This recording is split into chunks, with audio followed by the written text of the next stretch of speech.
Seguimos agora com o habitual comentário de António Capucho, aqui na edição das 12. António Capucho, muito boa tarde, obrigada por estar connosco. Ouvimos agora aqui as palavras de Durão Barroso a elogiar a atuação do governo de Pedro Passos Coelho na crise portuguesa e a falar da Grécia agora como estando novamente à beira do precipício. Como é que vê estas palavras?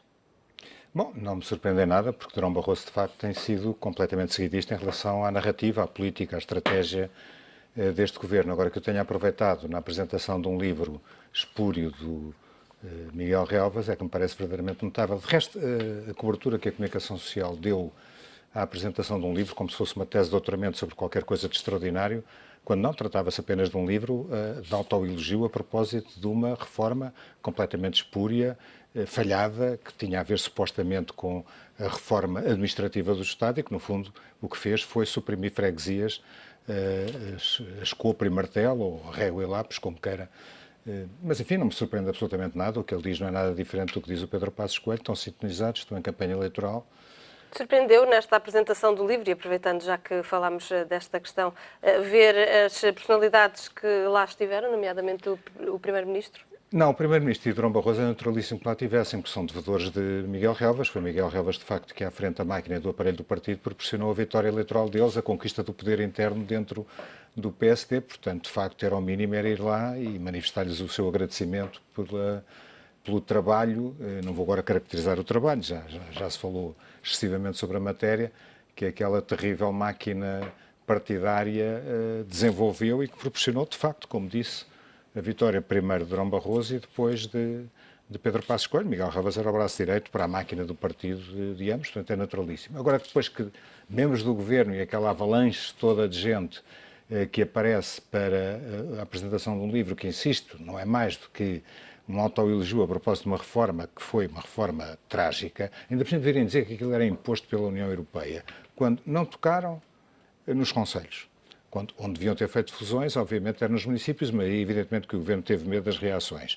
Onde é que ele foi? Foi ao mais fraco, ou seja, às freguesias, e se é verdade que freguesias mereciam ser acopladas, fundidas, como acontece em Lisboa, eram 50, coabitavam freguesias de 60 mil habitantes com freguesias de poucas centenas de habitantes, mas isso António Costa tratou do assunto, ele é que negociou, ele é que conseguiu e reduziu a metade, de cerca de 50 para 25. Agora, no interior do país, suprimir freguesias que representam, todo este esforço representa, julgo que 0,01% do Orçamento do Estado. A poupança é irrelevante. Agora, em freguesias do interior, distantíssimas da sede do Conselho, que já não tinham escola, não tinham saúde, não tinham posto de correios, não tinham sequer o multibanco e, de repente, enfim, também lhes tiram isto, a possibilidade de terem uma junta de freguesia que responda aos anseios fundamentais da população, é um erro completamente disparatado e que vai ser reposto, é evidente, é inevitável. Ainda recentemente em Sintra votámos a reposição das freguesias anteriores, não havia nenhuma razão para este acoplamento, em alguns casos contra a natura. Bom, portanto, a única coisa que eu concordo com ele, ou que eu acho bem, é que ele seja um otimista radical. Em relação à Grécia, eu também quero ser, se calhar não sou tanto como ele lá saberá, mas achei isto verdadeiramente patético. Voltando à Grécia, que agora falava, como é que vê o referendo do próximo domingo? Nota-se aqui algum nervosismo por parte dos gregos face à incerteza do que pode ser o futuro da Grécia. Está-se a decidir ou não a permanência da Grécia no euro com este referendo? Penso que não, apesar de tudo, mas pelo menos a curto prazo. Mas a primeira questão interessantíssima de saber é se vai haver referendo ou não, porque julgo que é hoje que reúne o Conselho de Estado, o órgão equivalente ao Tribunal Constitucional, que vai decidir em definitivo se aquilo é legal ou não é legal. Não faço a mínima ideia sobre os contornos da legalidade, não conheço a Constituição grega, nem a legislação atinente aos referendos na Grécia. Não deixa de ser um bocadinho preocupante um referendo ser convocado com uma semana de antecedência. Apesar de tudo, eu estou convencido que os gregos estão esclarecidíssimos e mesmo que estejam alguns hesitantes, não é por falta de tempo para pensar e falta de elementos, que não se fala noutra coisa, e está tudo em cima da mesa. Não só na Grécia, no mundo inteiro. Não só na Grécia, tem toda a razão.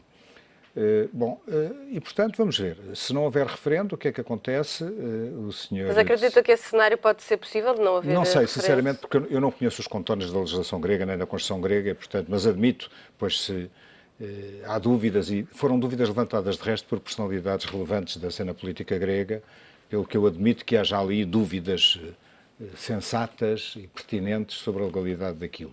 Bom, mas se não houver referendo, não há uma alteração substancial, por muito estranho que isso possa parecer. Porque, não havendo referendo, o Sr. Tsipras apresenta-se calmamente em Bruxelas como primeiro-ministro legítimo e vai reclamar o reatar das negociações com base nas últimas propostas que apresentou.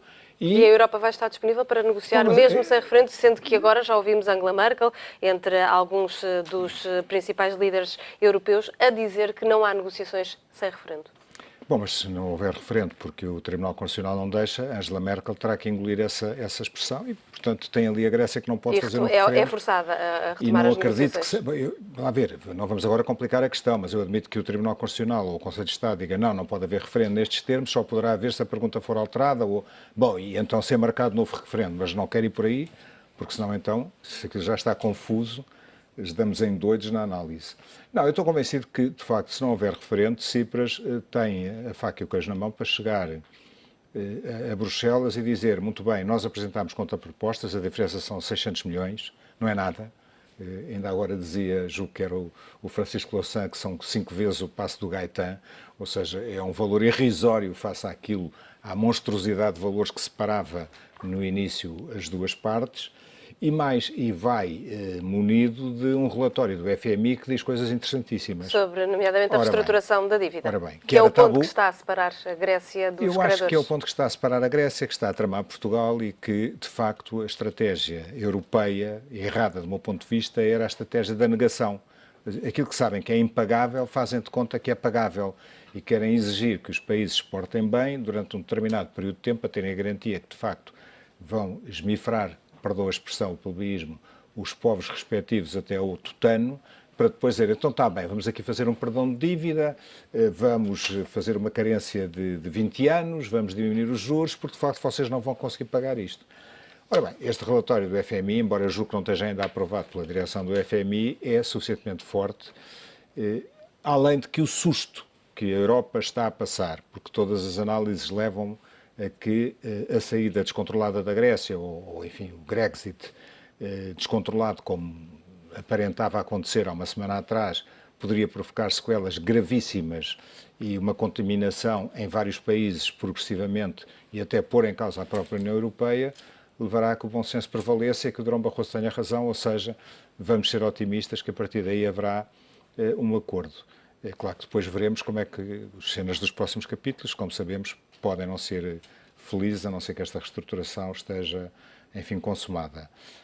Se houver uma resposta sim, o Governo não creio que tenha outra alternativa senão demitir-se. Mas há mensagens contraditórias relativamente a isso. Mas eu aí tenho dúvidas que seja possível politicamente e até eticamente haver uma solução. Mesmo que a intenção do Governo seja de ficar mais tarde ou mais cedo, poderá ser exigido pelo povo a retirada deste Executivo? É de tal maneira contra a natura que não creio que seja sustentável. E embora eu não seja um especialista em termos constitucionais da Grécia, como já tive a oportunidade de confessar, eu admito que nem seja preciso esperar muito tempo para que haja um governo provisório antes da marcação de eleições, porque se formos a marcar eleições por um período relativamente longo, com as pessoas na bicha para levantarem 60 euros, bom, isso então poderemos ter uma complicação muito grande e até movimentações sociais e questões de natureza de segurança interna muito preocupantes. Mas admito que o Presidente da República, embora eleito pelo Parlamento, possa dar posse, não sei se estou a dizer uma grande asneira, mas estou apenas a querer ser otimista, possa dar posse a um governo, não direi tecnocrático, mas a um governo de consenso nacional que permita exatamente fazer o que o Tsipras iria fazer, ou seja, negociar um acordo, já que a Grécia, através desse referendo, teria dito sim às condições postas ultimamente pela União Europeia. Até e nesse sentido, será um acordo já sem se pensar na reestruturação da dívida? Eu acho que não, porque aí os negociadores também não são parvos, mesmo que seja gente não necessariamente ligada ao Tsipras, enfim, seja gente mais moderada, não deixará de reclamar em favor dos interesses da Grécia que haja avanços significativos naquilo que toda a gente tem que reconhecer, a dívida não é pagável e sem uma reestruturação da dívida não vamos a lado nenhum, dentro de pouco tempo estaremos na mesma situação. Se isto não acontecer, de facto, com o sim, teremos que esperar pelo novo governo e será certamente, é que isto pode-se dar a coisa mais extraordinária do mundo. Podíamos estar aqui, enfim, todo o dia. Termos um sim no referendo e termos novamente uma vitória do Syriza? Ora bem, isso era o fim do mundo em termos de complicação. Mas o mais provável é que os partidos desfavoráveis ao Syriza, ou seja, a oposição governamental, embora muito penalizada no último referendo, porque como houve, no último referendo não, nas últimas eleições, como houve o voto sim, para dar seguimento a esse voto sim, é natural que possam votar num partido, numa coligação liderada pela Nova Democracia, e lá teremos os velhos da Nova Democracia e do PASOK, e essa cangalhada toda que levou a Grécia para onde ela está, a negociar um novo acordo. Se acontecer o não, bom, temos o Sr. Tsipras exatamente como se não houver referendo presente a bater à porta de Bruxelas, a dizer o que nos separa são 600 milhões, o que nos separa é a questão da dívida, não se metam no corte da despesa. Ele aí tem toda a razão, quer dizer, eu próprio gostaria muito que o Tsipras estivesse em condições de dizer vamos reduzir a defesa de uma forma muito mais significativa, ou não vamos cortar tanto na pensão dos velhotes, eu estou a dizer isto sempre ser pejorativo porque eu também sou velhote, também sou pensionista, vamos cortar menos na pensão dos idosos e vamos cortar mais não sei onde.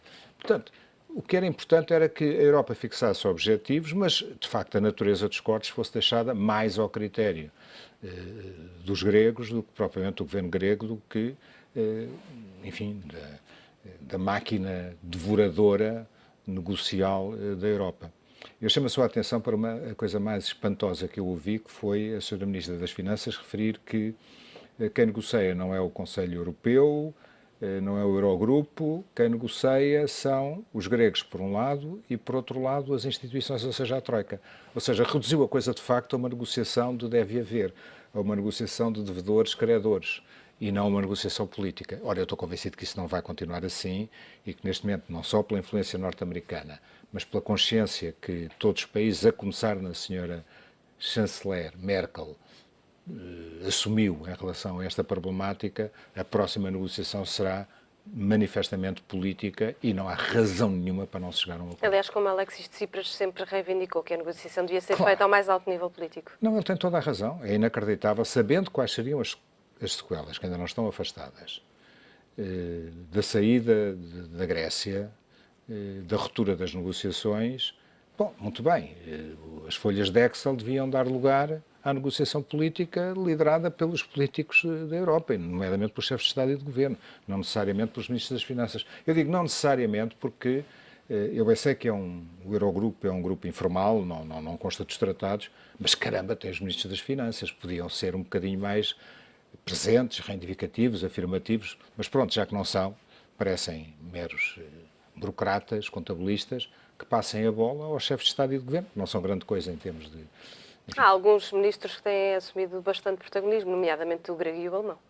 Nomeadamente o ministro grego das Finanças pois, e o ministro mas alemão. Esse é o dono disto tudo, não é? Mas já entrou em alguma divergência com a senhora Merkel, porque ele é de um radicalismo e de um verbalismo radical absolutamente atroz. António Capuz, como é que viu a tomada de posição de Portugal face a esta questão grega? Foi dito na imprensa internacional que Portugal teria, juntamente com outros países mais pequenos da Europa ou mais fragilizados, sido um dos mais duros em relação à Grécia. Bem, o Ministro das Finanças francês, Juxo Sapin, disse-o claramente, que Portugal tinha assumido uma posição extremamente radical nestas negociações, no que foi desmentido pelo governo português. O sucesso do Syriza é o insucesso do governo português? Não, eu não quero levar as coisas por aí, embora todos estejam a querer dizer ou queiram fazer extrapolações para o seguinte: se o Syriza ganhar esta guerra, digamos assim, quem ganha é o Partido Socialista, se o Syriza perder, quem ganha é o Dr. Pedro Passos Coelho. Eu acho que Portugal perde, se isto não houver acordo, como perde a Europa, que já está a perder muito em termos de credibilidade, e já não falando no povo grego, esse então é o grande perdedor. Não creio que se possa imputar benefícios eleitorais imediatos a uma ou outra grande facção, quando eu digo grande facção, o Partido Socialista de um lado, a atual maioria por outro, consoante seja o desfecho desta situação. António Capuz, passamos ao tema seguinte. A TAP fechou o semestre com um crescimento ainda que residual de 0,1%, apesar da greve verificada, a greve dos pilotos, e fechou o semestre assim com 5,2 milhões de passageiros. Foi um crescimento pequeno, mas, ao que tudo indica, a greve não foi assim tão penalizadora. Não foi um crescimento pequeno, foi um crescimento espetacular, tendo em conta aquilo que aconteceu durante a greve, as sequelas que Que se estimavam. certamente se verificaram. Não, que se estimaram, mas elas verificaram-se. Agora, o que aconteceu foi que a TAP, depois de um ano anterior, em que houve vários incidentes que prejudicaram muito a sua imagem, continua a ser uma empresa de bandeira estratégica para o país e que, apesar de todas estas atribulações por que passou, continua a ser uma empresa apetecível. Prova disso é que tinha, de facto, 2 ou 3 concorrentes muito interessados na sua privatização. E, portanto, olha, eu fico contente. Como é que é possível, apesar de todas estas convulsões, que esta greve selvagem entre aspas, obviamente, ocorreu dentro da TAP, apesar de tudo, os números no final do primeiro semestre mostram que aquilo é uma grande empresa e que poderia prestar enormes serviços ao país se continuasse uma empresa de bandeira com maioria nacional. Não sendo assim, vamos ver. E que poderia ter sido vendida por um melhor preço do que foi? Admito que sim, se estes números soubessem atempadamente, eu penso que poderíamos ter ido mais longe, ou seja, que quando o Sr. Ministro da Economia disse aos concorrentes para darem corda aos sapatos, podia ter sido até mais enfático e usar uma expressão idiomática, enfim, mais persuasiva para que os preços subissem. Seja como for, é positivo para o país e para a TAP e para o futuro que estes números dão-nos a esperança de que, enfim, este investimento poderá correr melhor do que nós pensávamos e as sequelas, elas existem, ou seja, o conjunto de ex-passageiros da TAP que disseram nunca mais é muito significativo. Na nossa proximidade, na minha proximidade, eu tenho gente que diz nunca mais vou ali, não quero correr o risco. É claro, agora com a privatização vai-se dar a desculpa que... É uma nova TAP. É uma nova TAP e, enfim, já não há. E provavelmente vamos ter um novo sindicato, vamos ter mesmo uma nova direção do sindicato, não faço a mínima ideia qual é a orientação estratégica do novo elenco que vai presidir aos destinos daquele importantíssimo sindicato, mas admito que possa ser certamente mais moderado que o anterior.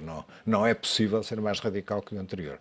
Ainda sobre a privatização, temos nesta altura Humberto Pedrosa e David Neeleman chamados a Bruxelas, pressionados por German Efromovich, para explicar exatamente como é que é a estrutura do capital acionista, porque há aqui a dúvida de saber quem é que é o grande acionista neste consórcio. Formalmente é português.